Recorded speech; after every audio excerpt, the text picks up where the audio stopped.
അവരുടെ ഒരു റിട്ടയർമെന്റ് പ്ലാനും കൂടിയും ചെയ്യാന്നല്ല. ഇപ്പൊ ഒരു കിട്ടുന്ന എമൗണ്ട് മൊത്തമായിട്ട് സ്പെൻഡ് ചെയ്യാതെ നമുക്ക് സേവിങ് ഹാബിറ്റും കൂടിയും ഇവര് സ്റ്റാർട്ട് ചെയ്ത് കഴിഞ്ഞാൽ, ഞാൻ ഇപ്പം വെരി റീസെന്റ് ഒരു SIP-ന്റെ കാൽക്കുലേഷൻ നോക്കിയിട്ടുണ്ടായിരുന്നു. എനിക്ക് തോന്നുന്നു 2000 രൂപ ഒരു 30 വർഷത്തോളം ഇൻവെസ്റ്റ് ചെയ്ത് കഴിഞ്ഞാൽ നമുക്ക് ആകെ ഇൻവെസ്റ്റ് ചെയ്യുന്ന എമൗണ്ട് ഏകദേശം 7,20,000 അങ്ങനെയായിട്ട് വരുന്നത്. പക്ഷെ നമുക്ക് കിട്ടാൻ പോകുന്ന റിട്ടേൺ 1,35,00,000 രൂപയോ അങ്ങനെയായിട്ടാണ് വരുന്നത്.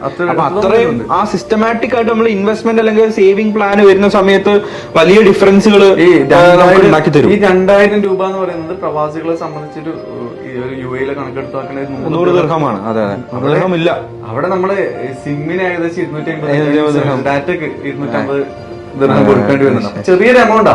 നമ്മളത് അറിയാത്ത രീതിയിൽ നമ്മൾ മന്ത്ലി അതിനെ മാറ്റി വെച്ചാൽ മതി. കാരണം ഇവിടെ നമ്മളെ പ്രവാസികൾ എന്തായാലും മിനിമം 10, 15, 20 വർഷം 30 വർഷമൊക്കെ എന്തായാലും അവിടെ നിൽക്കും.